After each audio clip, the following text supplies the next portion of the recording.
We have 13 witnesses to assess during this mission. I would really like to cover a lot of the fields that are covered in psychosocial assessments. And I would ask that you pay particular attention to their behavior, because we need your feedback on what your observations were during the assessment.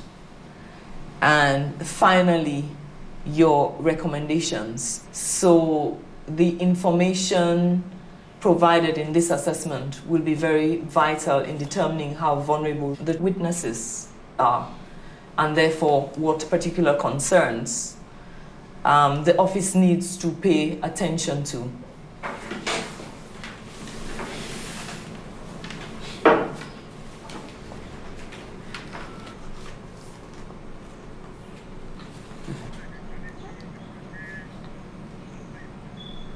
I have arrived, and I wanted to know how he's.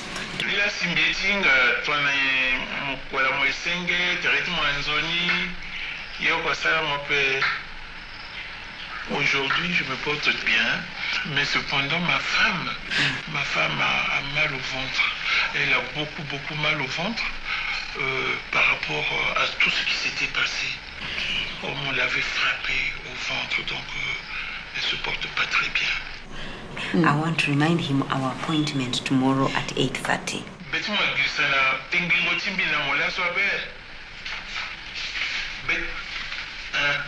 Je me rappelle très bien de notre rendez-vous.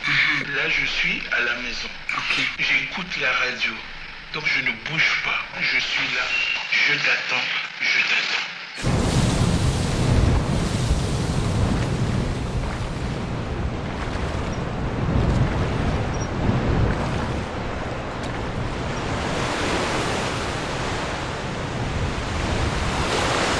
Let me tell you about Witness 23. Witness 23 was a chef de quartier in Bangui. On the 8th November of 2002, Bemba's troops raided his house. The soldiers fired their guns, and Witness 23's children started to scream in fear. One of his wives, who was suffering from high blood pressure, fell to the ground. She subsequently became paralyzed and would die later. Bemba's soldiers asked Witness 23 whether he wanted to live or die. He replied that he wanted to live. They then asked him to lie on the ground in front of his wife and children and in a position of a horse. Witness 23 was then sodomized by 3 of Bemba's soldiers in front of his family for 4 hours, from 10 o'clock in the morning to 2 o'clock in the afternoon. All the 3 men ejaculated in him. Witness 23 further states that after he was raped, and I want to quote him again here, he said, "They came to my wife.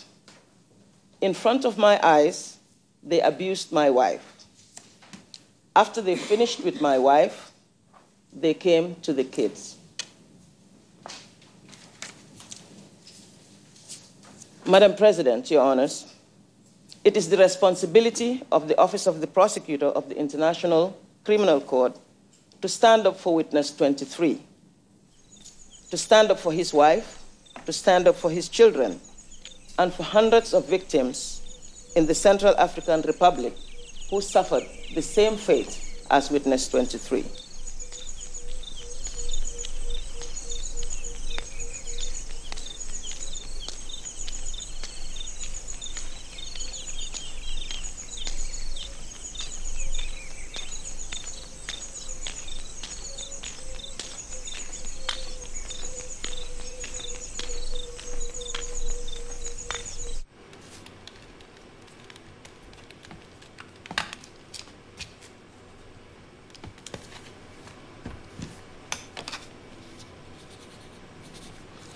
It's a feeling inside you that yes, I want to know, but yes, I want to know at the victim's pace. I want to know how she wants me to let me know. It's a feeling that this particular person has gone through so much that I do not want to add anything to make him or her feel worse. So your focus during the interview of a sexual crimes victim or witness is, how am I going to get the information out of this person with causing the minimum damage, or the ideal is not to cause any damage at all. My name is Gloria Atiba Davis.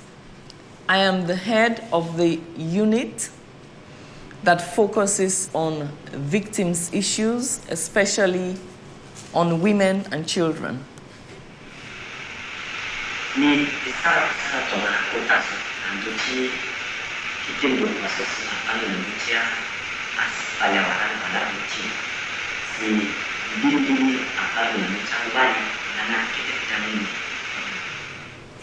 So now we are getting ready to go to court with Mr. Bemba.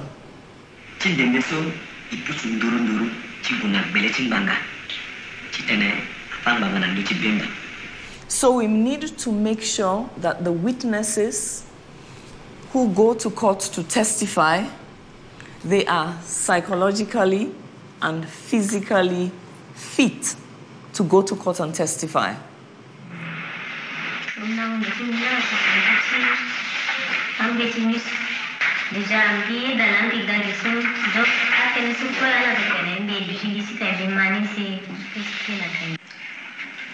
I just want to mention, if I have accepted to come here, it is because I want to work with you.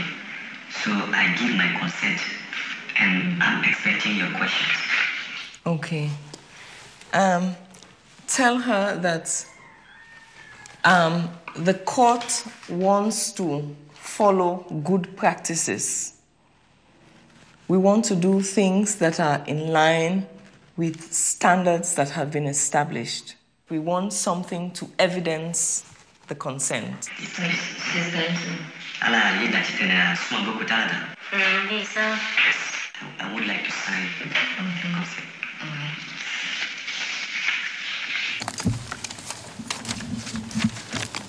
Good morning, Mr. Bemba. Good morning, everyone. Of course, I have to check about some new faces. No new faces in the prosecution's team this morning. Thank you. Yes. About the defense? Your Honor, once again, same old faces. Thank you. Would you please go ahead, Ms. Knoyer? Jean-Pierre Bemba's father was one of the most powerful figures in the Mobutu regime. However, when Mobutu was ousted by Laurent Désiré Kabila in 1997, individuals, including Jean-Pierre Bemba's father, who were aligned with Mobutu, lost their influence as well as their assets.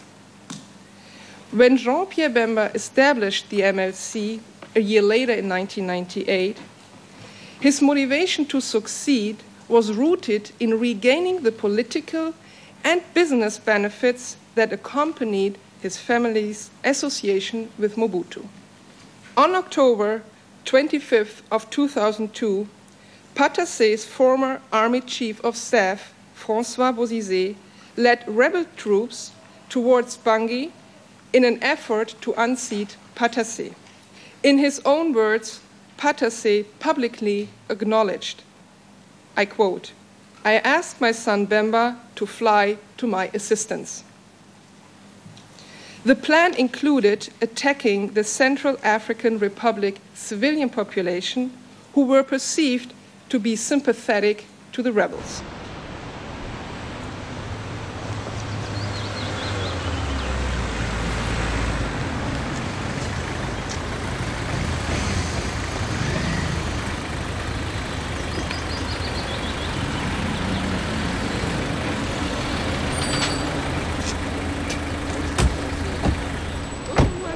Ça va?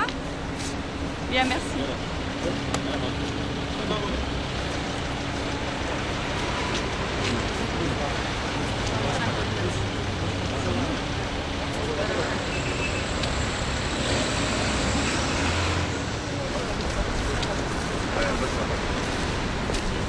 Donc je suis accompagnée, je vais commencer, la charité bien ordonnée commence par soi-même. Donc je vais présenter mon beau-père qui est le papa de Jean-Pierre Bemba, qui est venu également du Congo pour soutenir son fils. Donc Monsieur Janou Bemba Saolona, qui est également sénateur. Monsieur Dieudonné Wabi, qui est l'association de amis de Jean-Pierre Bemba, qui vient de la Belgique. Ils ne sont pas là, les autres amis de Jean-Pierre Bemba? Ah, ils sont dans la salle. Et Guérimbo également, qui est cadre du parti. Nous avons également derrière M. Adam Bombolé, qui est député. Et Maman Milembo, qui est également députée. C'est la maman qui est derrière. Et il y a également les cadres du MLC qui sont là. Voilà. La famille, les amis, tout le monde est là. Voilà, je crois que je fais le tour de tout le monde.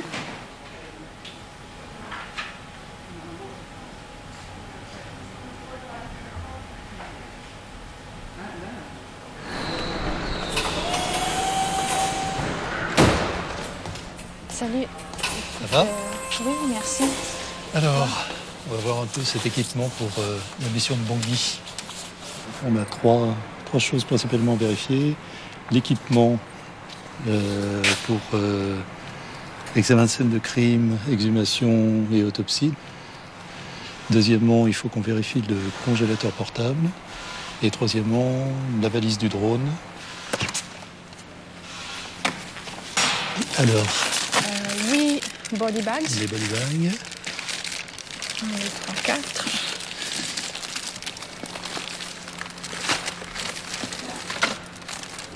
Pas forcément besoin. Donc une essai de rechange. Des bistouris. Les masques chirurgicaux. Masques chirurgicaux, oui. Je vois pas les lunettes. Et les lunettes aussi, ouais.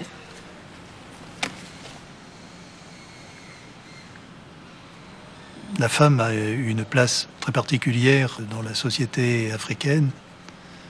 En Afrique, violer une femme, c'est aussi humilier le groupe social qu'on a envahi, désacraliser l'image de la femme en tant qu'épouse ou en tant que mère, et quelque part utiliser une arme qui est quelque chose de très diffus et une sorte d'arme de destruction massive.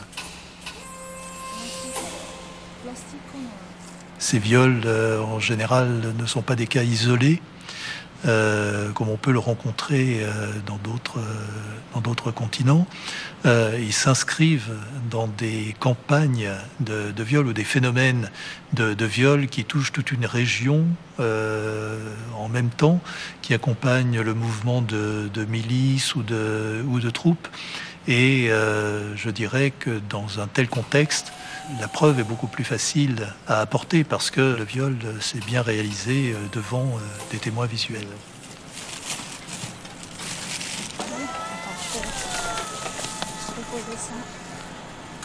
Il est certain que l'âge aidant et l'expérience venant, les situations qu'un médecin légiste peut rencontrer sont malheureusement de moins en moins originales. On a de plus en plus d'expériences, on a vu de plus en plus de victimes, de décès, de tortures, de mutilations, de blessures. Mais on reste quand même sensible à toute la misère humaine et à la douleur que ça recouvre.